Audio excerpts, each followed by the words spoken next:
శటగోప్యం అంటే అత్యంత గోప్యమైనది అని అర్థం. శటగోపం గుడిలోని దేవుడు లేదా దేవత విగ్రహానికి ప్రతీక అంటారు పండితులు. గుడికి వెళ్ళిన ప్రతి భక్తునికి ఆలయంలో ఉండే దేవతా విగ్రహాలను తాకే వీలుండదు. అందుకే ఆలయ పూజారి భక్తులకు తీర్థప్రసాదాలు ఇచ్చిన తర్వాత శటారిని తీసుకొచ్చి భక్తుల తలపై పెట్టి ఆశీర్వచనమిస్తారు.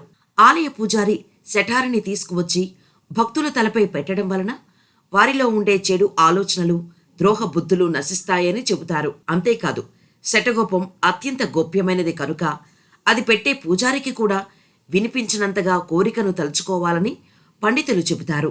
భగవంతుని పాదాల చింత మన కోరికలు. శటగోపాన్ని కొన్ని ప్రాంతాల వారు శటగోపం, శడగోప్యం అని అంటారు. భక్తులు దేవాలయంలో ప్రదక్షిణలు చేసి దర్శనమయ్యాక తీర్థం, శటగోపం తీసుకుంటారు. శటగోపాన్ని పంచలోహాలైన వెండి, రాగి, కంచు మొదలైన వాటితో తయారు చేస్తారు. శటగోపం వలయాకారంలో ఉంటుంది. వాటిపై భగవంతుని పాదాల గుర్తులు ఉంటాయి. ఇది తలపై పెట్టినప్పుడు పాదాలు మన తలను తాకుతాయి. అలా కాక నేరుగా పాదాలని తలపై ఉంచితే అవి మొత్తం తలని తాకటానికి అనుకూలంగా ఉండదు. కాబట్టి శటగోపాన్ని వలయాకారంలో తయారు చేసి పైన పాదుకలు ఉంచుతారు. శటగోపం పెట్టినప్పుడు మన కోరికలను తలుచుకుంటే భగవంతుడి పాదాల వద్ద చెప్పుకున్నట్లవుతుంది. శటత్వం అంటే మూర్ఖత్వం అని, గోపం అంటే దాచిపెట్టడం అని కూడా అర్థం.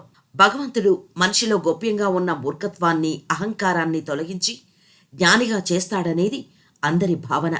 నేను, నాది అనే భ్రమను తొలగించడానికి శటగోపం పెడతారు. సైన్స్ పరంగా ఎన్నో ఫలితాలు. శటగోపం తల మీద పెట్టించుకోవటం వలన ఆధ్యాత్మికంగా మాత్రమే కాక సైన్స్ పరంగా ఎన్నో ఫలితాలు కలుగుతాయి.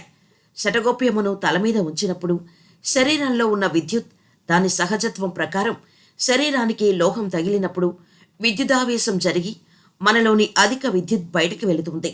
తద్వారా శరీరంలో ఆందోళన, ఆవేశం తగ్గుతాయి. శటగోపం మీద స్వామి, అమ్మవారి పాదాలు ఉంటాయి. అంటే మన కోరికలను భగవంతుడికి ఇక్కడే తెలపాలన్నమాట. పూజారికి కూడా వినిపించకుండా మన కోరికలను భగవంతునికి విన్నవించుకోవాలి. అంటే మన కోరికే శటగోప్యం. అది మన నెత్తిన పెట్టగానే ఏదో తెలియని అనుభూతి కలిగి మానసిక ఉల్లాసం కలుగుతుంది. దేవాలయంలో దర్శనమయ్యాక తీర్థం, శటగోప్యం తప్పక తీసుకోవాలి. చాలామంది దేవుడి దర్శనం చేసుకున్నాక వచ్చిన పనైపోయిందని చకచకా వెళ్ళి ఏకాంత ప్రదేశం చూసుకొని కూర్చుంటారు. కొద్దిమంది మాత్రమే ఆగి శటగోప్యం పెట్టించుకుంటారు. మానవునికి శత్రువులైన కామము, క్రోధము, లోభము, మోహము, మదము, మాత్సర్యముల వంటి వాటికి ఇక నుంచి దూరంగా ఉంటామని తరస్తూ తలవంచి తీసుకోవటం మరో అర్థం. సహజంగా చిల్లర లేకపోవటం వల్ల చాలామంది శటగోపం పెట్టించుకోకుండా వదిలేస్తుంటారు. అలా చేయకుండా శటగోపం పెట్టించుకొని భగవంతుని పాదాల వద్ద మన కోరికను మనసులో చెప్పుకోవాలని పండితులు సూచిస్తున్నారు. ఇక నుంచి మీరు కూడా ఎప్పుడైనా దేవాలయానికి వెళ్ళినప్పుడు శటగోపం ఖచ్చితంగా పెట్టించుకోండి.